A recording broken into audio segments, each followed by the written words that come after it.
You know, I was on a journey, just like you said. I mean, you couldn't have said it any better. And so many people get it wrong, and I don't give a fuck, man. You can't, for me, I cannot help people. There's a lot of cookie cutter shit out here in this world. Oh, discipline, wake up early, take a cold shower, fuck this, fuck that, whatever. It's all fucking bullshit. It's not. But what they don't teach you within the cookie cutter is like our minds are like a fucking garage. And the garage, if you open a garage and it's all cluttered up, it's all fucked up, you can't put your car in there. You got fucking boats and you got fucking kids' toys and shit everywhere. But if you organize that fucking garage and you put everything in its rightful spot, you can pull that car in there. You can put 2 cars in there. You can put bikes in there. And that's like with the mind. People talk about discipline and fucking determination and fucking, you know, repetitions and all this shit. Consistency. Why people fall off the wagon so often is because their mind is full of shit. There's no room in that mind for discipline. There's no room for consistency. They may do it once or twice, but then the mind takes over and that cluttered fucking garage comes in, and then it's like a circuit breaker, man. A circuit breaker just overloads and it fucking sparks.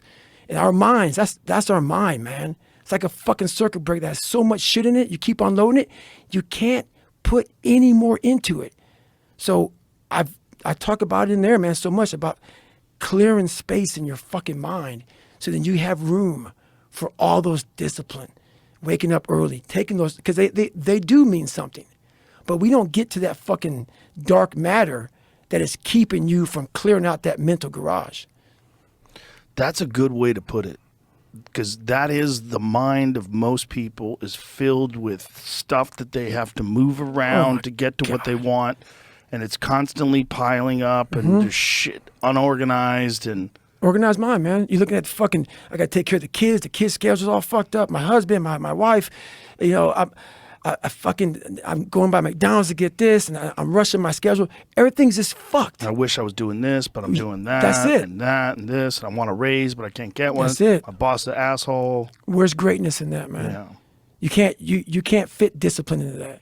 You can't fit structure. You can't fit consistency. You can't fit the grind. And then when you try, it just gets fucking, it gets fucking overrun by the fucking clutter in your fucked up mental garage. When you are in these dark places and you're gathering up these lessons, how difficult is it to try to bring that back and convey it to people when you're not in that space? Like when you're in that space, when you're in the Moab 240 and you're going uphill and you're in the middle of it's just deep suck. Right. How do you convey where that mental fortitude comes from? How do you bring that back? It's almost like you've got something you can't even hold in your hand, right, and you want to show it to people. I take snapshots. So every time I'm in a bad situation, like, you know, I study it. And that's the only reason I do half the shit I do, is I'm studying this shit, because I know that I never thought I was going to be writing books and trying to help people get better. But I was always trying to do it because I knew I sucked. And so when you know you're trying to get somewhere, you know you suck, you know that you believe that you're a born loser, you are taking snapshots, man. Like, you know, you see something on your phone, like, oh man, I'm going to take a fucking snapshot of that, or how you do the little picture shit so you can save it on your phone. I do that in my mind. So when I get in these moments where I'm like, fucking, okay, wow, that's some fucking good knowledge right there, man. I snapshot it because I know that I can use that later. I can use this because I'm not out there most people, they go out and they run and they go out and they do, and they're like, oh, this is beautiful. Look at the fucking mountains and the shit and all this bullshit. No, I don't like it. My body hurts. I'm hurting. How do we get through this? And it's a lab. It's my mental lab. And so when I come home, I'm not forgetting it. And the second, like every day I get done running, or every day I get through working, or every day I get through studying, whatever it is that brings me to that place of knowledge, I come home and that book was mostly written on a scratch piece of paper in hand. So I come home from running and I write everything out. I write everything out, all those things. And as I'm running, I'm talking about it. So all these things that pop in my head as I continue to run, I'm going through it. I'm starting to layer it down. I'm starting to break it down into, okay, that happened. Okay, now let's layer this, because that's just not how it happened. It just didn't happen that way. What led up to this? And so it becomes me by myself in school. I'm literally going to school right now and I'm learning. So when I come home, I write it out. And then I'm able to write out and I'm able to think about it and say, okay, oh, this is good shit. This will help me later on. And then it becomes what it is now.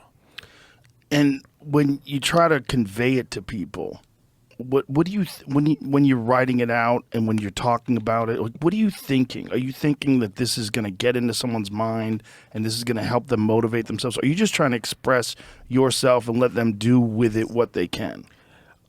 I'm them. You're them. I'm them.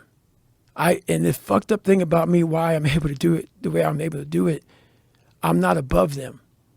I was never above them. A lot of people write where they are. They write where they are. Oh, yeah, like fucking you right now writing. You have a good life, man. You have a fucking good life. I don't write from that place. I write from the place that I am, the place that created who I am. I go back to that place. I call it going back to scratch. I can't write about David Goggins. Now, David Goggins now is a success.